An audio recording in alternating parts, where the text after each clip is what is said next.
구체적으로 네. 이 22쪽짜리 분량의 문건 안에 네. 어떤 내용들이 있는지 좀 살펴봐야 될 것 같습니다. 자, 앞서 오마이뉴스에도 보도가 좀 되고 그랬는데 박근혜 대통령, 박근혜라는 사람이, 박근혜라는 인물이 대통령이 되어서는 안 된다라고 주장을 하기 위해서 이 네. 문건에 동참한 그렇습니다. 거다. 조순재가 이제 이렇게 볼 수 있는데 이유가 뭘까요? 여기는 이제 5가지 이유 정도 나와요. 네. 이유가 굉장히 이 많습니다. 문건에. 예. 이게 1쪽부터 22쪽까지 있는데 네. 중간중간에 왜 내가 박근혜를 반대하는가, 그래서 왜 이 녹취록을 작성하는가가 나오는데 그걸 전체로 쭉 취합해가지고 재정리를 해봤더니 한 5가지 정도의 이유가 나오는. 첫 번째로는 박근혜가 스스로 판단할 능력이 없다는 거예요. 어른인데. 그래서 완전히 측근의 꼭두각시일 뿐이다. 그렇기 때문에 한 나라를 이끌 만한 그런 능력이 도저히 없다. 이런 얘기를 합니다. 1쪽에 이런 얘기를 합니다. 자기가 박근혜와 업무를 하면서 지내보면 완벽히 꼭두각시예요. 지금은 능력이 좀 생겼는지 모르겠지만 그 당시만 해도 완벽하게 아무것도 몰라요. 아무것도 능력 없는 것이 뭘 하겠다고 설치어 되는지 이렇게 이제 시작을 하는 거예요. 예. 그다음에 이 완벽하게 꼭두각시라는 표현이 3차례에 걸쳐서, 그러니까 이쪽에도 나오고 20쪽에도 이렇게 나옵니다.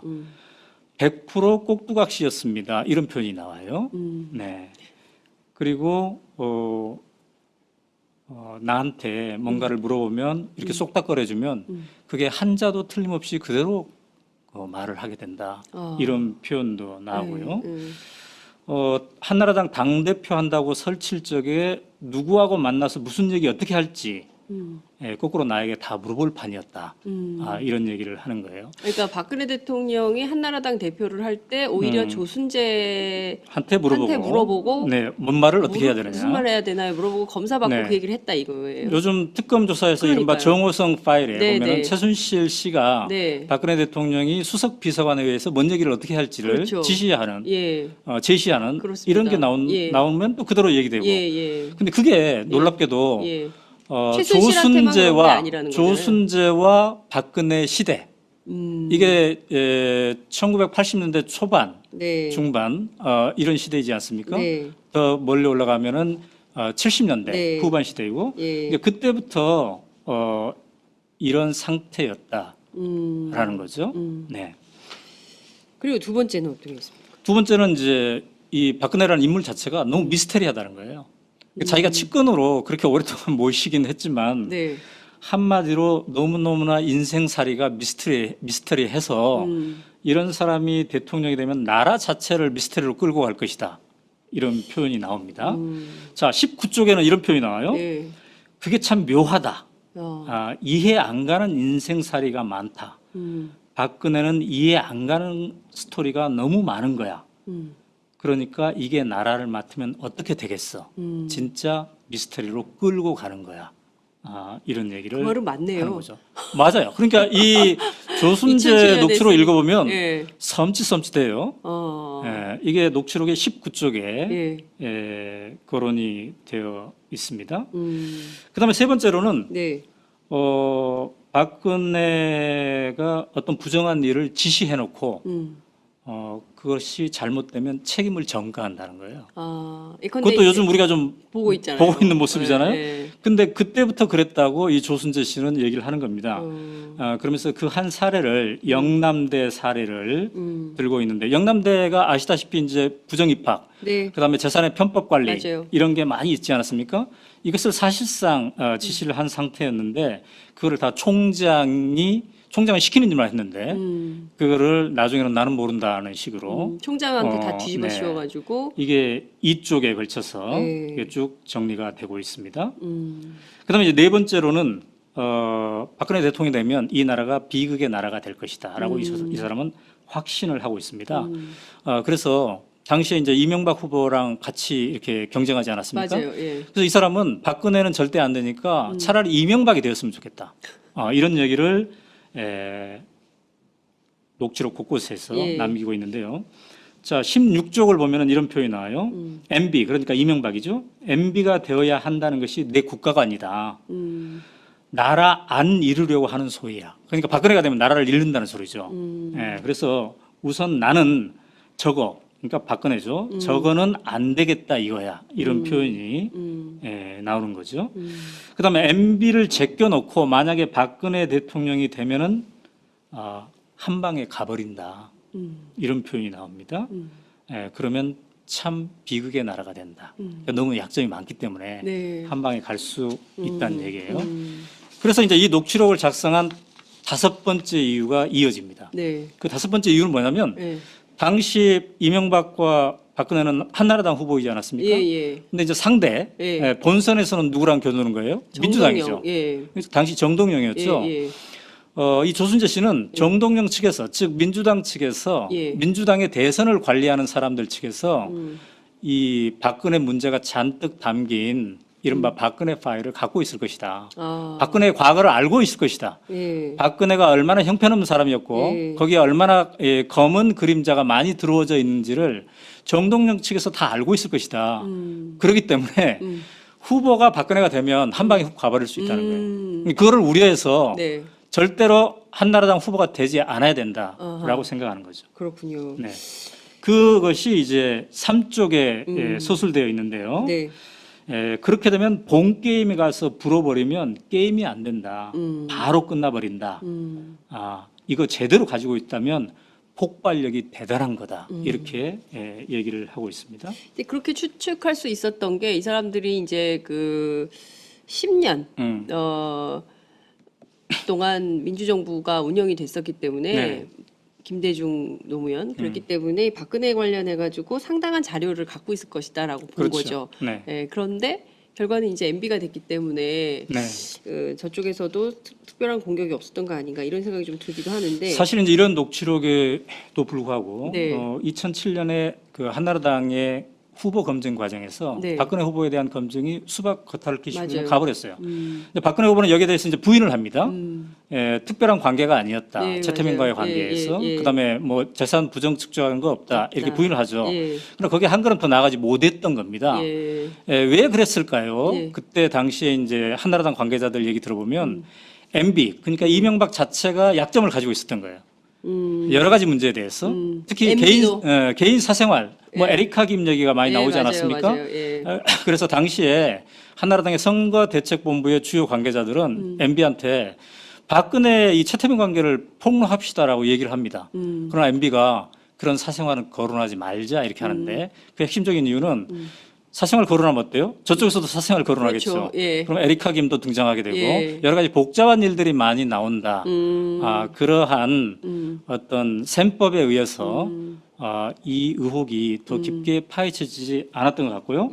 그다음에 이제 정동영 후보 측에서는 네. 어차피 박근혜 후보가 탈락했으니까 네. 굳이 뭐 다시 이거를 검증할 필요가 없지 않겠나 이렇게 생각했겠죠.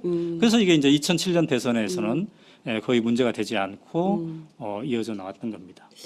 박근혜 대통령 입장에서는 요행 뭐 그럴 수도 이었네요. 있죠. 그렇게 네. 넘어오긴 했는데 어찌됐든 지금 다 흘러간 마당에 다 모든 게 낱낱이 네. 밝혀지고 있는 이런 상황인데요. 우선 그 녹취록 대화 중에 네. 최태민 씨 음. 그리고 박근혜 대통령 두 사람의 관계는 어떻게 네. 서술이 되어 있습니까? 사실 그게 이제 핵심이에요. 네. 이 녹취록에서 가장 핵심적으로 규명해보고 싶어하는 게 네. 바로 그 대목이었는데 네. 저도 요즘 그 특검발 뉴스 네. 또 여러 가지 뉴스 보면서 야 도대체 어떤 관계였길래 저런 일까지 벌어졌을까 이런 네. 생각을 하게 되지 않습니까? 근데 조순재 씨가 이 녹취록에서 굉장히 적절한 비유를 하더군요. 어떻게? 뭐라고 비유를 하냐면 네. 물과 고기의 관계다. 물과 고기. 예. 누가 물이고 누가 고기입니까? 최태민이 물이고 박근혜가 이제 고기라고 보는 거죠. 예. 자 14쪽에 이런 표현이 있어요. 질문자가 네. 녹취록에서 11.6 그러니까 1979년에 일어나는 11.6이죠. 11.6이 나자마자 박근혜 후보가 신당동으로 이사 가지 않았습니까? 그때도 최태민과 관계가 있었습니까?라고 질문자가 물어보니까 14쪽에서 이렇게 답을 해요. 있다고 봐야죠. 계속 있었습니다. 그 관계는 우리가 아는 말로 간첩 점조직 하듯이 음. 둘의 관계는 끊임없이 고기가 땅에 있으면 물만 보면 찾아가듯이 딱 그런 관계다. 고기가 땅에 떨어져 있으면 물 있으면 그렇죠. 얼마나 얼른 가야죠. 얼른 가야죠. 예, 예, 그 반갑잖아요. 관계였다. 예. 근데 그 관계가 물과 고기의 관계가 예. 간첩 점조직 하듯이 만난 관계였다는 거죠. 야. 예. 그러니까 굉장히 은밀하게 네. 예, 만났다는 걸 이렇게 표현을 하는 거잖아요. 그러니까 신당동에서도 만났지만 네. 조순재 씨는 이제 최태민 씨의 집, 당시 그게 역삼동에 있었다고 네, 하네요. 네. 예, 단층 기와집이었다고 합니다. 예. 예, 이쪽도 찾아왔다고 합니다. 박근혜 씨가. 이제 이거는 14쪽에 네. 있습니다. 아마 정두원 의원은 전 의원은 이걸 가지고 19금 뭐 이렇게 얘기했던 것 같은데 네. 제가 봤을 때는 뭐 한편으로는 그렇게 생각할 수도 있지만 그러나 두 사람이 얼마나 긴밀한 관계였나, 정말 물과 고기의 관계였나 이걸 이제 보여주는 것 같아요. 자, 찾아오게 되면은 은밀하게 만나야 될 거 아니겠습니까? 네. 네. 그래서 사람들 다 피하게 하고 눈에 안 띄게 하고 온다는 연락이 오면 다 피하고 집 안에 있는 사람들. 눈에 띄면 거부가. 왜냐하면 그 최태민 집에 식구들이 많았잖아요. 예. 최순실도 있었고 최순득도 있었고 최순영도 있었고 예. 많았어요. 최순실도 있고. 예, 그러니까 그래서 자기도 나도 마당에 있다가 집 뒤로 피해줬다. 박근혜가 온다고 하면. 예. 그러니까 조순재도. 예. 그러면 박근혜가 방에 쏙 들어가고 네. 어느 방이요? 거기에 이제 그래서 이제 바로 그 방 얘기를 또 합니다. 어느 방? 이게 이제 14쪽에 이게 있는 건데 예. 이 14쪽이 바로 이제 이쪽인데요. 예. 여기에 이제 방과 관련된 얘기? 방과 관련된 그 골방에 대한 얘기가 예. 이렇게 그게 한두 평 정도 되는 예. 방이었다고 이렇게 얘기하는데 예. 자, 조순재 씨는 말이죠. 그 골방에서 네. 박근혜 최태민 씨가 단둘이 3시간이나 4시간 정도 있었다고 합니다. 자, 14쪽에 구체적으로 이런 표현이 나와요. 네. 3시간, 4시간 안 나오고 둘이 있는데 그 골방이 요만한 거야 이런 표현을 해요. 이 방이 좀 좁고 길다. 한두 평 정도 되는. 둘이 들어갔다 하면 3시간, 4시간 있는데 밥은 먹어야 되죠. 밥은 문간에 갖다 놓으면 영감이 들고 들어가서 자기네들끼리 먹고 이렇게 영감은 최태민 씨를 얘기하는 거죠. 예. 예. 그러니까 그렇게 긴밀한 관계였는데 그러면 과연 몇 번이나 왔을까라고 그 예. 질문자가 물어봤더니 네. 한 달에 몇 번이나 왔습니까? 그랬더니 자주 왔다. 이런 표현을 이렇게 하더군요. 네. 근데 그 회의를 했을까요? 뭐 심층 토론을 할 수도 있죠. 네, 심층 우리 토론을. 옛날에 시국 걱정하면서 네. 카페에서 예. 특히 그때는 수배당할 우려가 있었기 때문에 예. 80년대 초반 예. 전두환 예. 정권에 예. 아주 은밀한 골방에서 예. 서너 명이 토론하고 그런 적도 있었죠. 예. 그렇군요. 이제 일부에서는 박관천 경정이 네. 그 얘기한 거 보면 이게 남녀 관계를 보고서 암시한 그런 네. 대목도 있지 않겠습니까? 네, 네. 근데 이제 두 사람의 나이는 네. 거의 40살 차이가 나거든요. 그렇군요. 그렇기 때문에 네. 그렇게까지 생각할 필요가 있을까 하는 생각이 드는데. 근데 궁금한 것이요. 네. 뭐 시국 토론을 했을 리는 없고 굉장히 자주 간첩 점조직 하듯이 와가지고 최태민을 만났다는 거잖아요. 네. 제 생각에는 그 부인도 있고, 네. 그죠? 그 임선희 씨 부인이 있잖아요. 5번째 부인이긴 하지만 맞습니다. 부인도 있고, 그리고 애들도 있고. 그런데 밥은 또 누가 날라다 줬을 거 아니에요? 네. 그러면 이게 좀 그 정상적인 가정에서는 맞아요. 이렇게 할 수가 없잖아요. 그래서 어떤 이제 아줌마가 자꾸 오는 거잖아요. 그래서 이 14쪽에서 네. 그 질문자가 얘기를 합니다. 네, 그 식구들이 많이 있을 텐데, 네, 그 부담을 느끼지 않았을까 네. 이런 얘기를 했는데, 네, 조순재 씨는 이 녹취록에서 어떤 표현을 쓰냐면 감수했다 이런 표현이 나와요. 감수? 뭘 감수? 그런 장면을 감수했다, 감내했다. 왜냐하면 네, 표현이 이제 엄청난 대통령의 딸이다 이런 표현이 나오고 그다음에 엄청난 돈에 감수하는 거지 이런 얘기를 합니다. 그러니까 조순재 씨는 최태민이 박정희 대통령이 남긴 돈, 그래서 박근혜의 소유가 되었을 법한 그 뭉칫돈 이거를 관리하는 역할을 바로 최태민이 했기 때문에 그리고 그 덕분에 이 집안이 굉장히 찢어지게 가난했다고 하지 않습니까? 네, 이 녹취록도 나와요. 얼마나 예. 가난했는지. 예, 예. 굉장히 가난했대요. 예. 근데 이런 사람들이 엄청난 돈을 가지고 이게 혜택을 누렸기 때문에 예. 이 두 사람의 특별한 관계를 보고 예. 식구들이 예. 아내는 아내대로 식구들이 여러 가지 불편하고 쑥덕거렸지만 감내할 수밖에 없었다. 감수라는 표현이 나옵니다. 감수할 수밖에 없었다. 이런 표현이 나오는 거죠. 그러니까 이 둘의 특별한 관계가 예. 골방에서 서너 시간 같이 있을 관계잖아요. 예. 시국 토론을 했는지 어떤 종교적인 어떤 행위를 했는지 네. 또 다른 행위를 했는지를 모르겠으나 근데 이것이 단순히 이런 밀접한 관계만 국한되지 않고 돈까지도 관리하는 그 관계로 이어진다는 거죠. 정두원 전 의원이 그 팟짱에 출연을 해서 했던 얘기의 핵심은 네. 그 유경수 여사 사후에 네.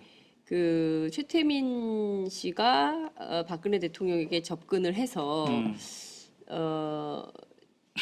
그 꿈에 네.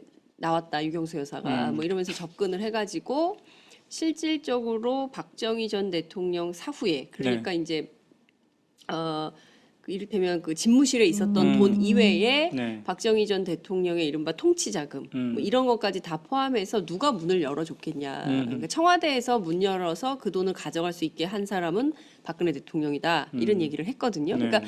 최태민 씨 일가가 아주 오래전부터 이른바 박정희 전 대통령의 통치자금 플러스 알파 그러니까 박근혜 대통령을 그렇죠. 통해서 그런 걸 다 관리했다. 이런 주장을 했습니다. 그 네. 문건에도 그런 내용이 나옵니까? 네. 일단 그때 이제 그 구국 봉사단 네. 혹은 구국 선교단, 네네. 한마음 봉사단 이게 다 같은 이름이에요. 네. 시기별로 이름을 이제 바꿔가는데 이때부터 조순재 씨는 이 녹취록에서 돈천지였다고 그래요. 집안이. 돈천지. 예. 집안이. 감당해낼 수 없는 돈천지였다. 예. 18쪽에 이런 표현이 나오네요. 그땐 돈천지지. 돈 많았어. 우리나라 재벌들이 다 냈어요.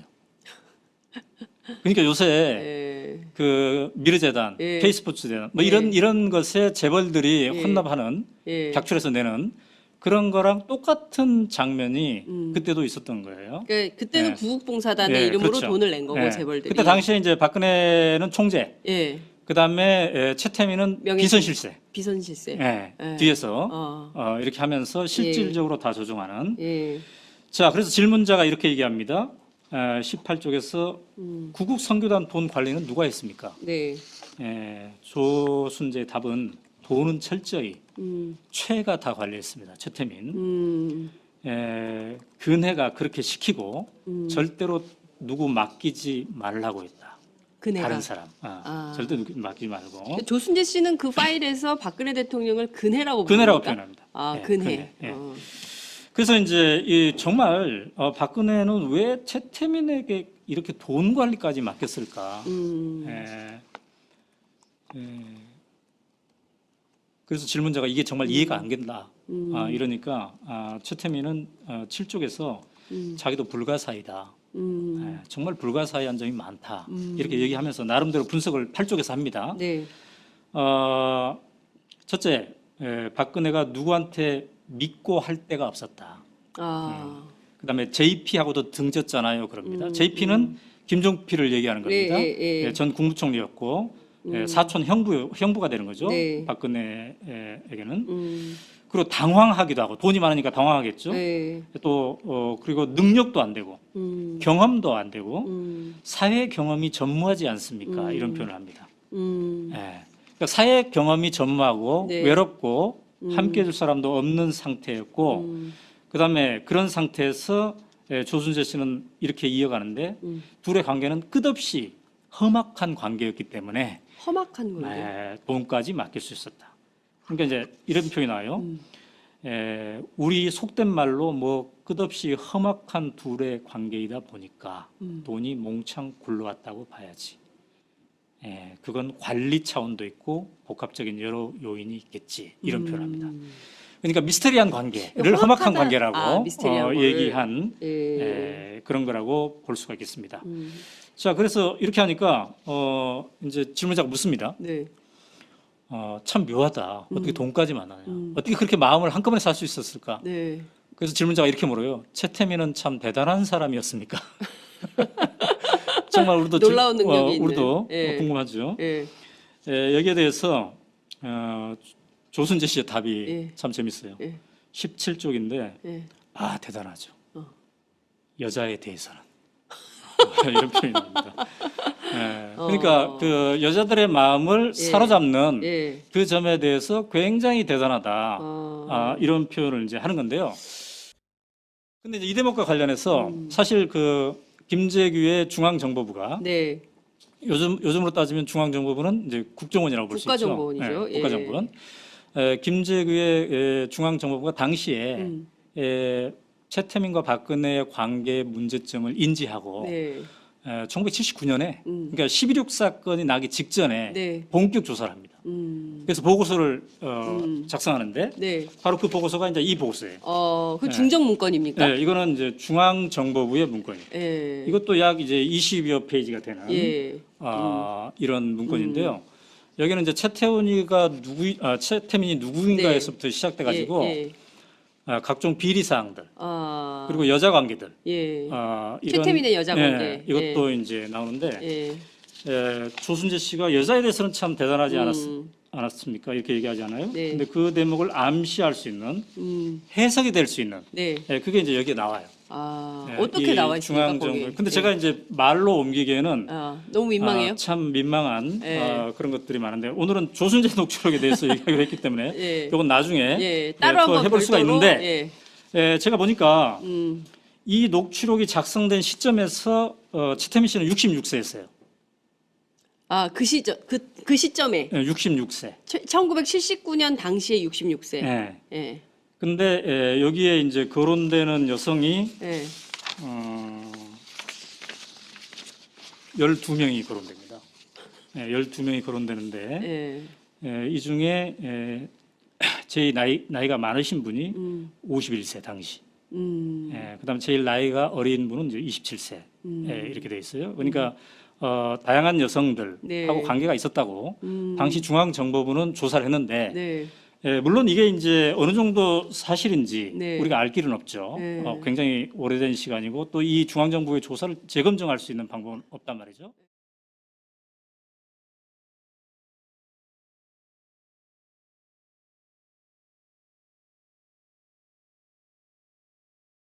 구체적으로 이 22쪽짜리 분량의 문건 안에 어떤 내용들이 있는지 좀 살펴봐야 될 것 같습니다. 자, 앞서 오마이뉴스에도 보도가 좀 되고 그랬는데 박근혜 대통령, 박근혜라는 사람이, 박근혜라는 인물이 대통령이 되어서는 안 된다라고 주장을 하기 위해서 이 문건에 동참한 그렇습니다. 거다. 조순재가 이제 이렇게 볼 수 있는데 이유가 뭘까요? 여기는 이제 5가지 이유 정도 나와요. 네. 이유가 굉장히 이 많습니다. 문건에. 예. 이게 1쪽부터 22쪽까지 있는데 네. 중간중간에 왜 내가 박근혜를 반대하는가, 그래서 왜 이 녹취록을 작성하는가가 나오는데 그걸 전체로 쭉 취합해가지고 재정리를 해봤더니 한 5가지 정도의 이유가 나오는. 첫 번째로는 박근혜가 스스로 판단할 능력이 없다는 거예요. 이런 상태였다라는 거죠. 네. 그리고 두 번째는 어떤 게 있습니까? 두 번째는 이제 이 박근혜라는 인물 자체가 너무 미스테리하다는 거예요. 자기가 측근으로 그렇게 오랫동안 모시긴 했지만 네. 한마디로 너무너무나 인생살이가 미스터리해서 이런 사람이 대통령이 되면 나라 자체를 미스터리로 끌고 갈 것이다. 이런 표현이 나옵니다. 자, 19쪽에는 이런 표현이 나와요. 네. 그게 참 묘하다. 이해 안 가는 인생살이가 많다. 박근혜는 이해 안 가는 스토리가 너무 많은 거야. 그러니까 이게 나라를 맡으면 어떻게 되겠어? 진짜 미스터리로 끌고 가는 거야. 이런 얘기를 그 말은 맞네요. 하는 거죠. 맞아요. 그러니까 이 조순재 2007년에 녹취록 읽어보면 예. 섬찟해요. 이게 녹취록의 19쪽에 어른인데. 그래서 완전히 측근의 꼭두각시일 뿐이다. 그렇기 때문에 한 나라를 이끌 만한 그런 능력이 도저히 없다. 이런 얘기를 합니다. 일쪽에 이런 얘기를 합니다. 자기가 박근혜와 업무를 하면서 지내보면 완벽히 꼭두각시예요. 지금은 능력이 좀 생겼는지 모르겠지만 그 당시만 해도 완벽하게 아무것도 몰라요. 아무것도 능력 없는 것이 뭘 하겠다고 설치어 되는지 이렇게 이제 시작을 하는 거예요. 예. 그다음에 이 완벽하게 꼭두각시라는 표현이 세 차례에 걸쳐서, 그러니까 이쪽에도 나오고 20쪽에도 이렇게 나옵니다. 100% 꼭두각시였습니다. 이런 표현이 나와요. 네. 그리고 나한테 뭔가를 물어보면 이렇게 쏙닥거려주면 그게 한자도 틀림없이 그대로 말을 하게 거론이 되어 있습니다. 그다음에 세 번째로는 네. 박근혜가 어떤 부정한 일을 지시해놓고 그것이 잘못되면 책임을 전가한다는 거예요. 그것도 요즘 우리가 좀 보고 있잖아요. 보고 있는 모습이잖아요. 네. 근데 그때부터 그랬다고 이 조순재 씨는 얘기를 하는 겁니다. 그러면서 그 한 사례를 영남대 사례를 들고 있는데, 영남대가 아시다시피 이제 부정입학, 네. 그다음에 재산의 편법 관리 맞아요. 이런 게 많이 있지 않았습니까? 이것을 사실상 지시를 한 상태였는데 그거를 다 총장이 시키는 일만 했는데 그거를 나중에는 나는 모른다는 식으로 총장한테 다 뒤집어 네. 씌워가지고 이게 이쪽에 걸쳐서 네. 이게 쭉 정리가 되고 있습니다. 그다음에 이제 네 번째로는 박근혜 대통령이 되면 이 나라가 비극의 나라가 될 것이다라고 이 사람은 화된다. 이런 표현도 나오고요. 한나라당 당대표 한다고 설칠 적에 누구하고 만나서 무슨 얘기 어떻게 할지 거꾸로 나에게 다 물어볼 판이었다.